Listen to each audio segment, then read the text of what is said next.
Саламатсыңарбы урматтуу окуучулар? Жакшы эс алып жатасыңарбы? Бүгүнкү аралыктан окутуу сабагыбызды баштайбыз. Кыргыз тили жана окуу 2-класс кыргыз тил адабият мугалими Байсалова Зина Амираевна. Бүгүнкү сабагыбыздын темасы мекеним, өз айылым шекер. Сабагыбыздын максаты окуучулар ар бир адамдын өз мекени, бул анын туулуп өскөн жер экенин сезишет. Кыргыз элинин дүйнө жүзүнө белгилүү жазуучу Чыңгыз Айтматов менен сыймыктанышат. Чыңгыз Айтматовдун туулган жерин сүрөттөгөндү үйрөнүшөт, байланыштуу кебин өстүрүшөт.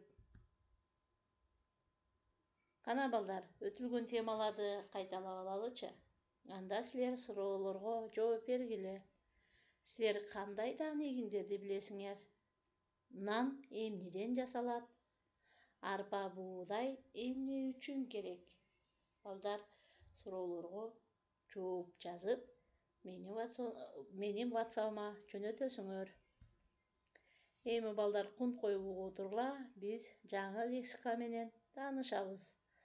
Дүйнө жүзүнө белгилүү, всемирно известный. Кыргыз жазуучусу, кыргызский писатель. Чыгарма, произведение. Менин баш атым, мое начало. Билим тарбия берет, дает нам знание, воспитание. Эми карагылачы балдар. Биринчи көнүгүүдө ата журтуң алтын бешигиң деп турат. Бул макал. Макалды чечмелесек, чечмелей аласыңарбы силер балдар? Анда ата журтуң алтын бешигиң. Ар бир адамдын өзүнүн туулуп өскөн жери ошондой эле ата журту болот. Кана кимдин ата журту кайсыл жер? Биз балдар, ар бир адам ата журтубуз менен сыймыктанышыбыз керек. Аны эч нерсе менен алмаштырбайбыз. Биз туулуп өскөн жерибизди ар дайым сакташыбыз керек жана туулуп өскөн жерибиз менен сыймыктанышыбыз керек балдар.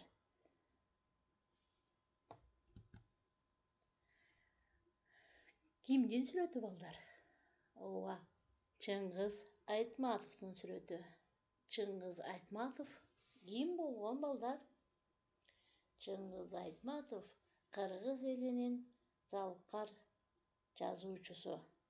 Жана ошондой эле кыргыз элин бүт дүйнөгө тааныткан жазуучубуз Чыңгыз Айтматов 1928 жылы Талас областындагы Шекер айылында туулган.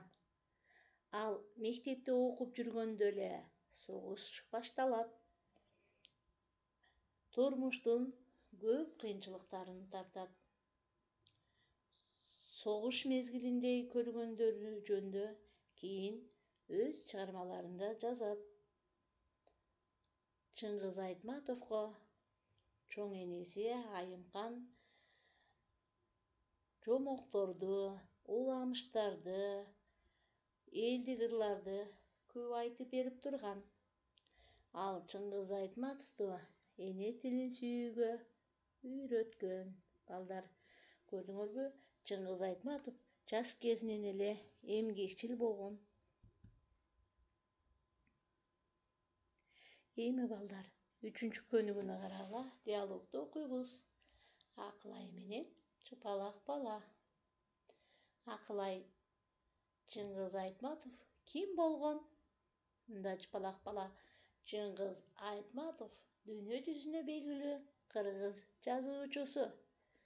Чыңгыз Айтматов кандай чыгармалар жазган? Чыңгыз Айтматов балдар үчүн Ак кеме, Атадан калган туяк жана башка көптөгөн чыгармаларды жазган. Мен жөнүндө да жомок жазган. Көрдүңөр балдар, Чыңгыз Айтматовдун Чапалак бала жомогун уктуңар беле? Чапалак бала деген дагы жомок жазган. Эми Акылай менен Чапалак баланын диалогу окуп түшүндүңөрбү балдар? Чыңгыз Айтматов ким экен? Белгилүү, дүйнө жүзүнө белгилүү кыргыз жазуучусу экен. Анын көптөгөн балдардын чыгармалары бар экен.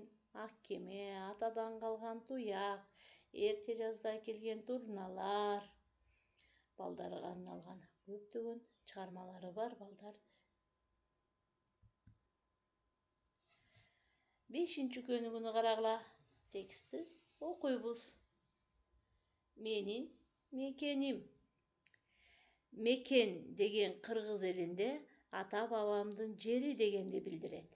Менин мекеним, өз айылым Шекер.